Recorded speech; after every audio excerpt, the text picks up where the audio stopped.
Good afternoon guys. Yan, nandito ako ngayon sa likod. Kakukuha ko lang nung check lang namin ni Jonas ng mail. May dumating tayo na package galing uli ng Thailand.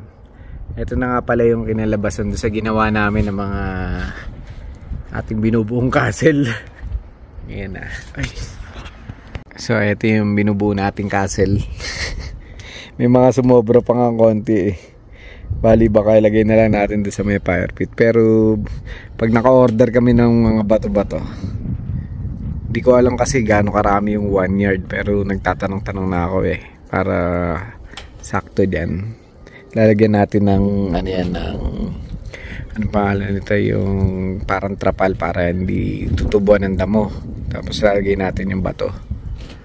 So yun nga, marami-rami na rin to. Isa na lang, isang hakot na lang siguro. Kailangan makahanap tayo ng mga square na kagaya nun para dun sa part na yan. Pero pag nalagyan ng bato yan, baka tanggalin na namin yung iba nyan. Tapos alagyan natin dito sa gilid. Yan, tingnan nyo yung gilid namin, no? Yan. Sobrang na dyan eh, palubog na. Pero yung tubig kasi pumupunta, nagsisit in do sa may kapitbahay namin. Meron kasi silang pintuan sa gilid. Eh mukhang di maayos yung pagkakalagay nung hagdan. Doon pumupunta yung tubig. So ayan, ito na rin yung natin, ready na for summer. Mukhang uulan na naman. Pero sabi nga uulan nga raw eh. Ayan, garage na lang pag may pera na. Yan, dumating na from Thailand. Bogbog. Sana hindi bogbog yung laman. Tingnan natin kung anong mga na-order natin nung nakaraan. Medyo matagal-tagal din eh. Ayan. Yung pakil. Diaryo. Magaling din mag-pack yung namin eh, yung supplier namin eh. Ayan. Uy, meron pang daming gift. Boto. Gymno seeds. Ayos. Tapos ito. Yan na siya. Pakita ko sa inyo. Teka lang. Ito na. Parang Pasko na naman. Mommy. Magaling dun eh, maganda yung nila, yung magbalot yun, tsaka nakakarating din kahit papaano. Negosyo niya talaga kasi yung isa namin order gara eh, hindi nakarating, tapos na binalik sa kanila tapos parang ayaw na ipadala. Tapos tinatanong kung ano nakaraan. Tumaitim yung ugat. Tingnan natin. So medyo maraming balot to. May meron na siyang babies. Ayos ah. May tumutubo ng mga Ayun may na siya kasama. May anak na. Palalakayin mo na lang.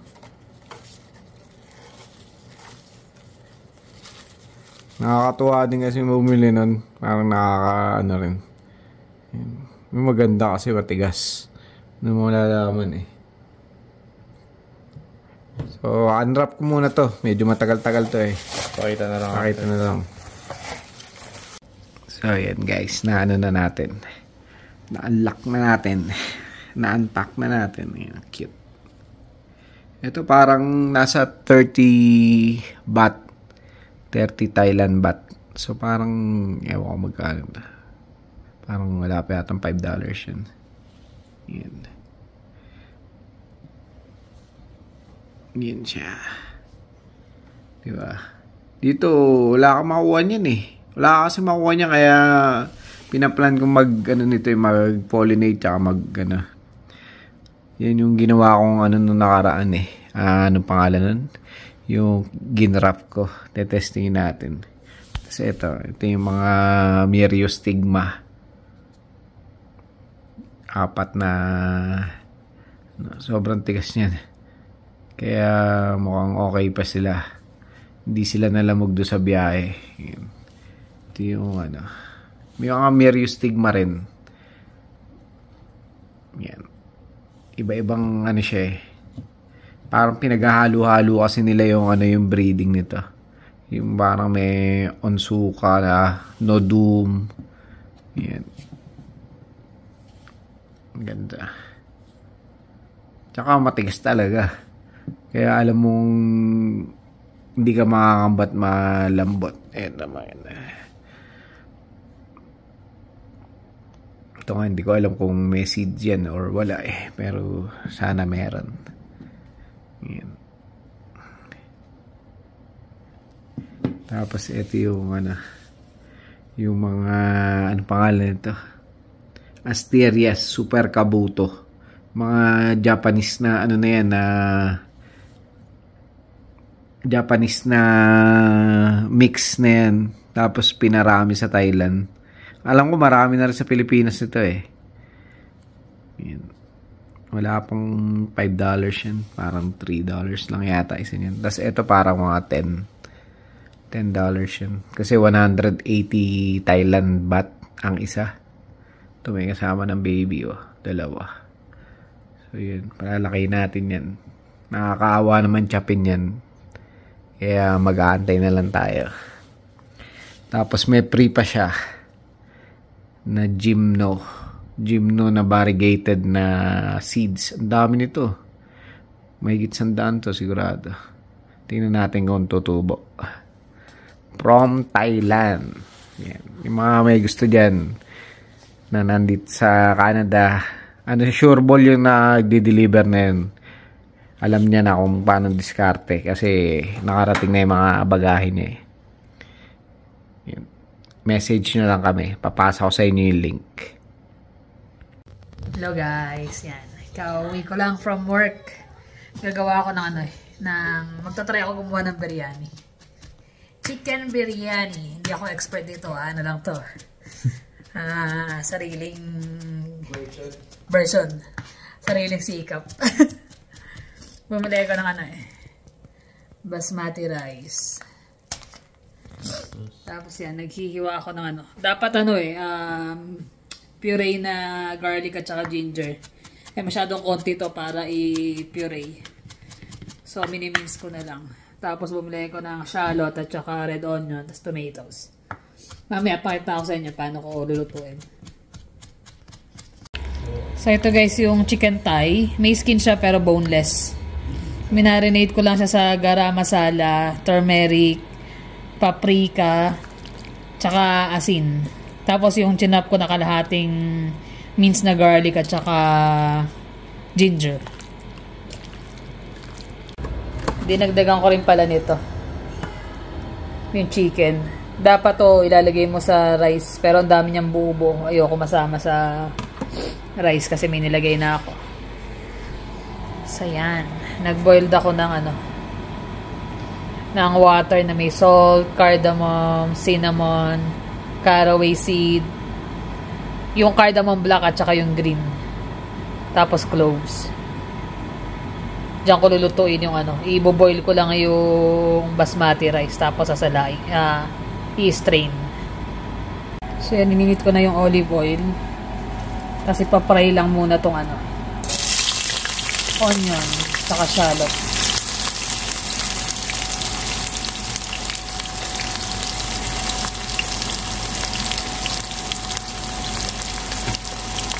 Kailangan mag-brown siya para lumabas yung lasa.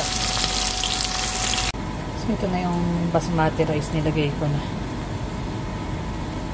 Tapos mamaya tatanggalin ko na lang pagkasala ako, tatanggalin ko itong mga bobo. Kailangan ko lang yung pinakalasa niya. Kasi matitira lang dyan yung caraway seed. So yan, ayan yung onion. I-separate ko na to, tapos dyan ko na rin siya yan. Ipiprito yung manok. Dalawang klase kasi ito kaya mas mabilis maluto yung shallot. Pinaghalo ko kasi.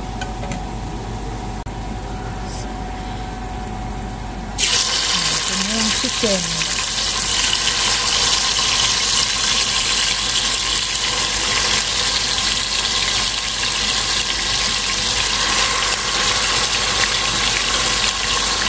So ito na yung rice, natanggal ko na yung ano, yung pinaka ano niya, mga spice.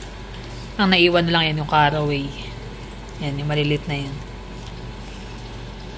Almost luto na to para pag hinalo natin doon sa ano, sa chicken. Hindi siya magiging sagi. So yan yung chicken. Half cook na yan. Lagyan na natin yung garlic at saka ginger. Pati yung tomato.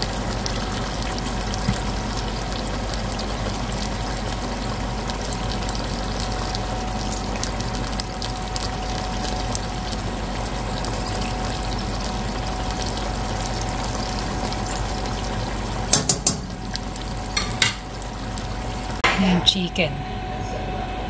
Naka-simmer na. Konti na lang. Antay ko na maluto ng gusto yung manok. Tsaka ko siya i-layer mamaya. So yan. Iyaano ko sa mas malaki. Transfer ko. Tsaka ko siya i-layer. Yung chicken. Tapos yung fried onion.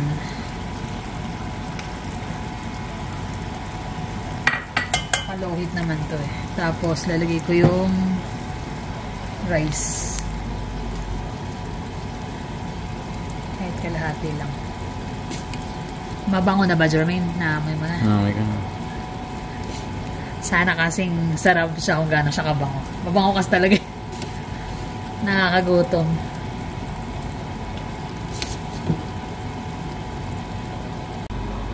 Yan. Luto na yan, guys.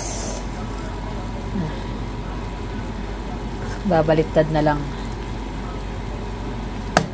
Pero bago ko siya haluin, lagyan natin ng chopped cilantro.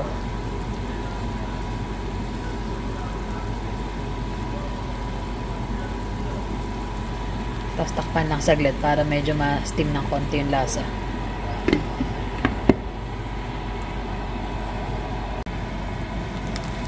So yan, nagsisisaw na siya sa ilalim. Okay na yan. Off ko na siya. Try natin magsando. Kailangan sa ilalim.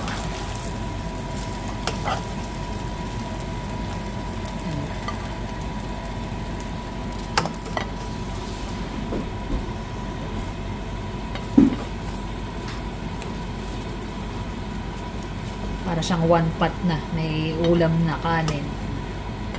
Chicken.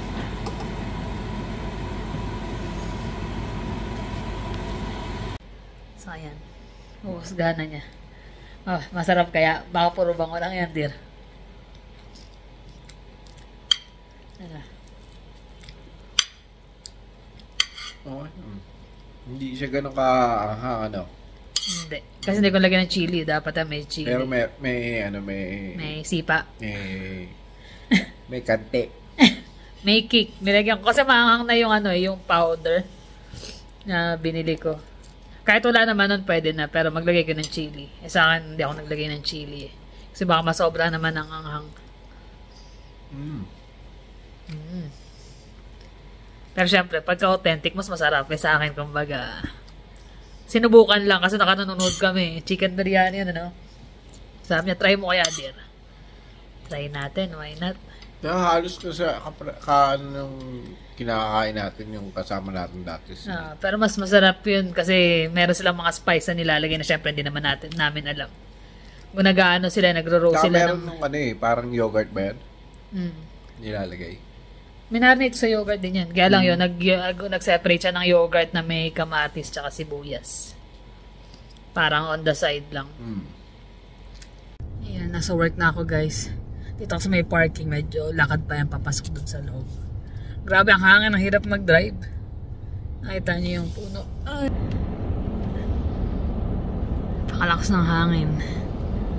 Doon pa naman sa may highway, sobrang bilis magpatakbo ng iba.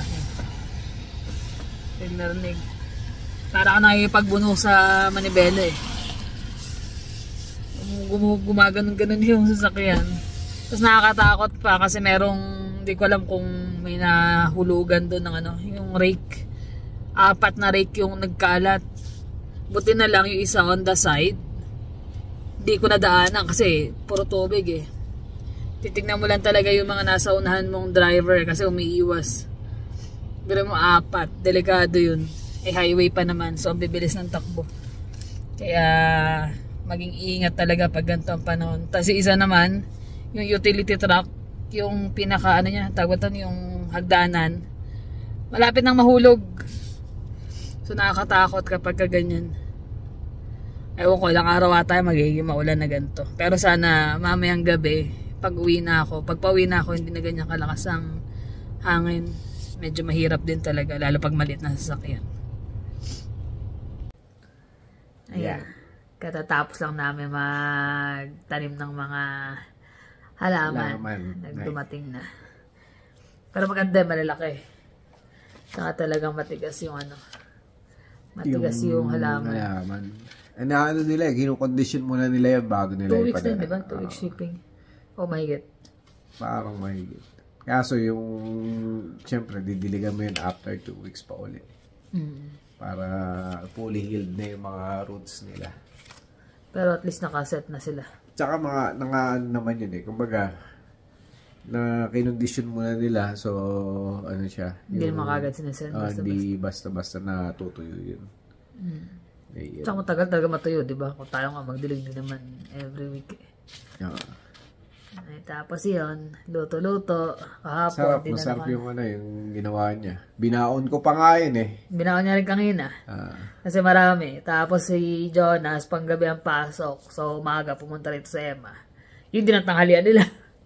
Kaya ubos din eh. Parang bitin. Hindi na nakakain ng pangalawa. Eh ngayon naman, grabe naman ang hangin ngayon. Lakas mo ng ulan na, tsaka hangin. Kaya basang-basa eh. Da-drive ako para ka nakipagbunusan eh. Meron daw nag-tip na na 2 truck yata dyan east of Calgary daw eh. Tumaob. Papunta ng Calgary. Papunta. 4 yung tumalsik na rake. Hindi ko alam saan galing na yun. Buti na iwasan. Delikado. Lakas ng hangin. Parang yung bagyo sa Pilipinas. Parang ganun. Tapos ulan hangin. Ang mahirap ang bilis kasi ng mga takbo ng sakyan, gaya ng drive ko, kotse, maliit. So lahat ng talsik ng tubig, tapos lakas ng hangin, lahat papunta sa'yo. Nakpo, sabi ko. Buti na, bago yung wiper mo. Ay, buti na nga lang. Kahit pa paano. Kailangan bilisan mo kasi sa bayan, lalo yung mga truck, walang pakialam. May huminto nga na isa kasi yung ladder niya. Utility na truck na vehicle. Natanggal eh. Delikado yun. Yun ang nakakatakot kapag ikaw yung kasunod nun. Kaya pagka nakikita akong gano'n, tas medyo hindi maganda ang weather, umiiwas ako, di ba, na ako magbagal or unahan ko para hindi... Kasi iba kasi hindi marunong mag-adjust do sa, sa sitwasyon ng kalsada eh. Binibilisan pa, ganyan kung ano tututukan ka pa nga eh. Alam na pangit ang weather eh. Yung iba naman, lumalagay pa sa fast lane. Alam naman na mabagal yung takbo nila. Siyempre, may mga mabibilis talaga.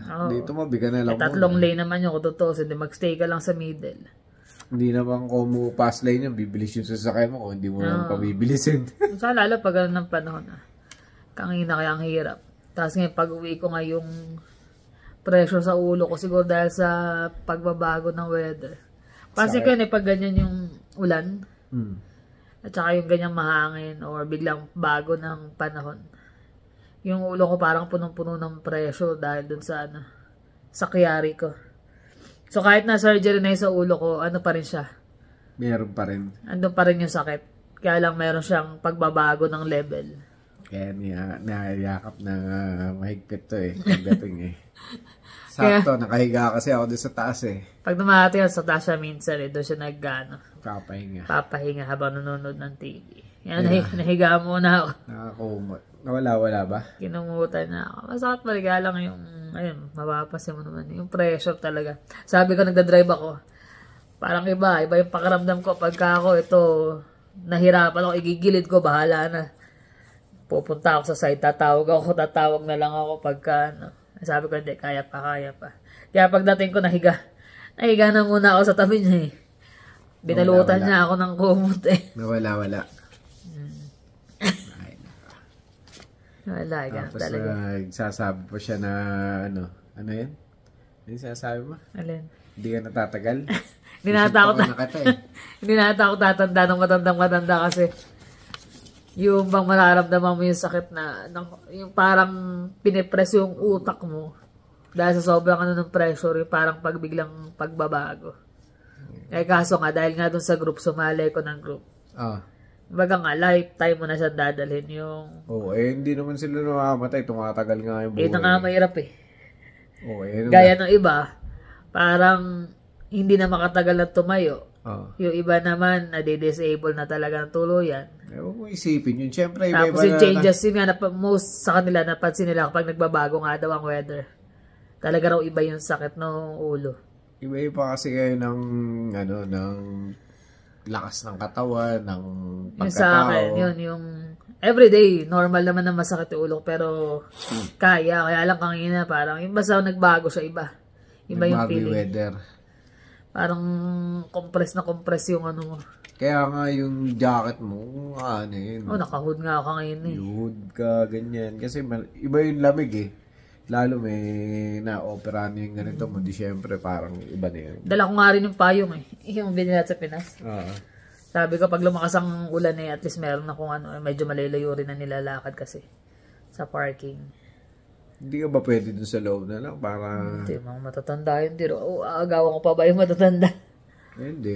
Kasi kaming mga staff sa labas kami nagpa-park. Yung mga residente ang nasa loob. Wala kayong parking na para saan?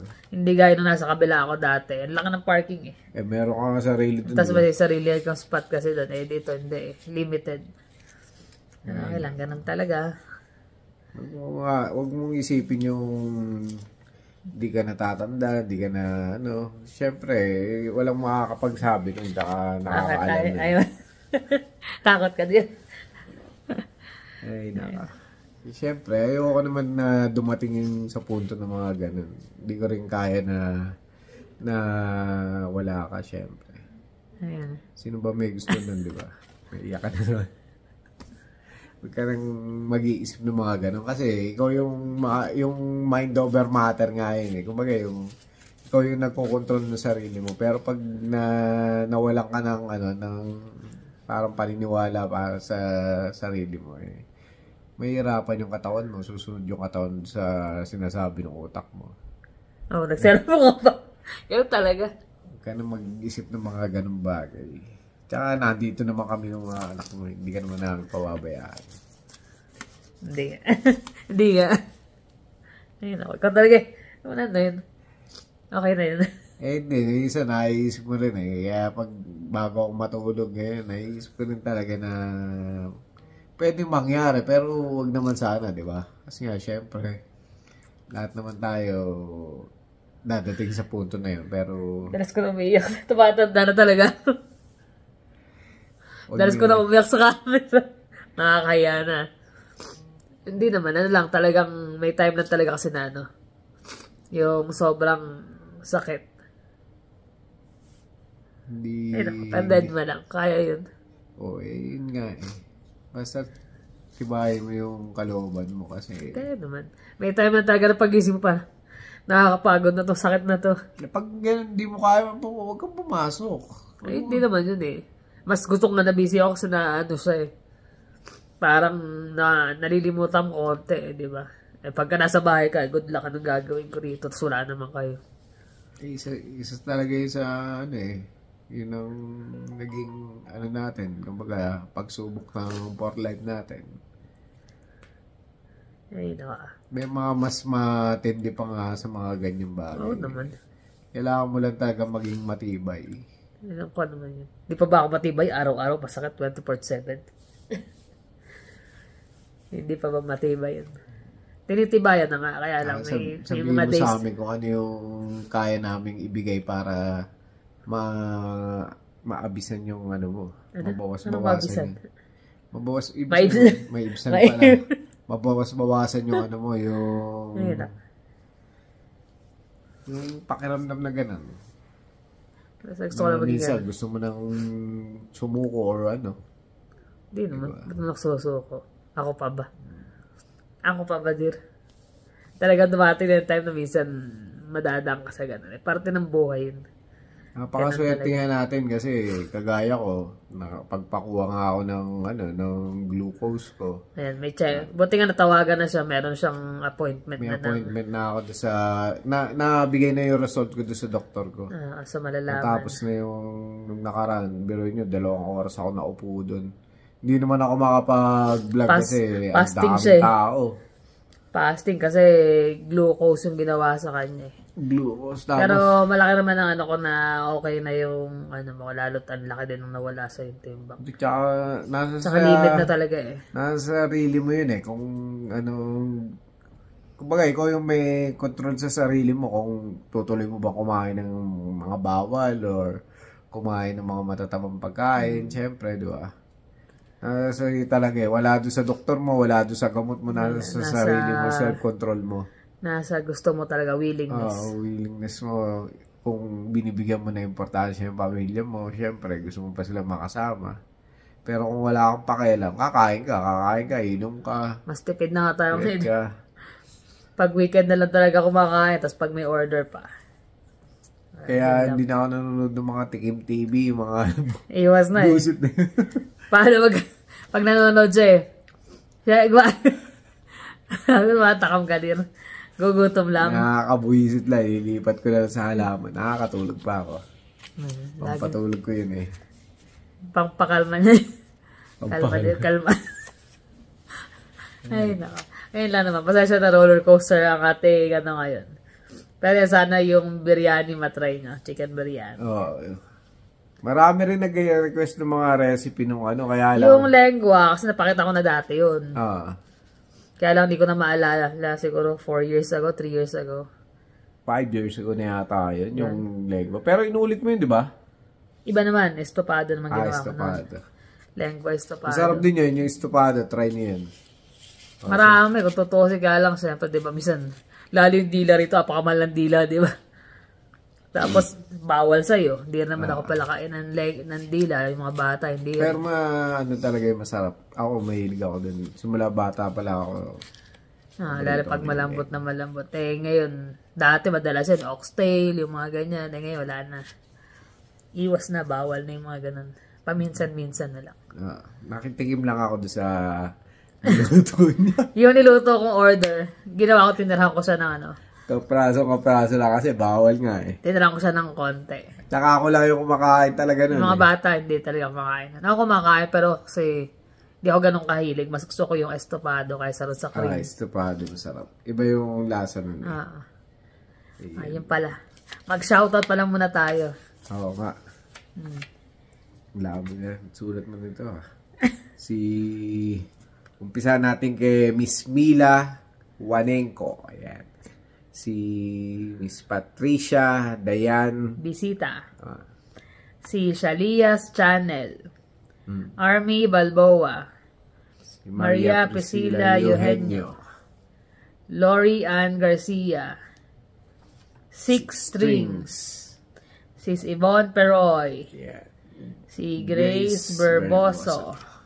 At saka happy graduation kay Kristen Rose Mariano. Congrats. Congrats. Tapos kay Sis Riza Gonzalez.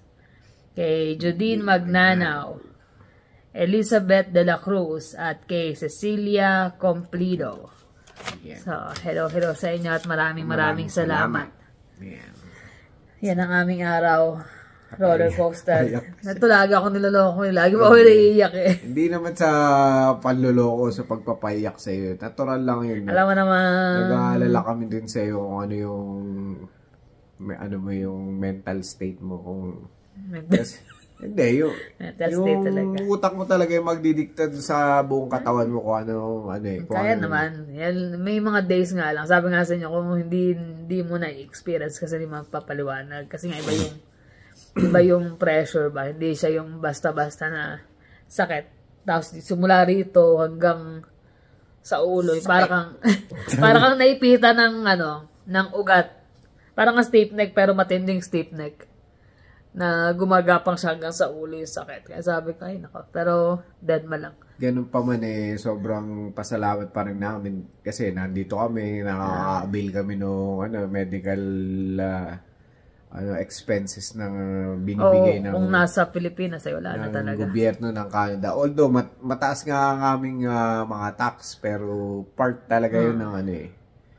Kumbaga hindi mo alam kung kailan ka magkakaganyan sa nagagamit namin. Kumbaga nagagamit namin ng gusto yung yung benefits namin na sulit nga daw sa akin yun.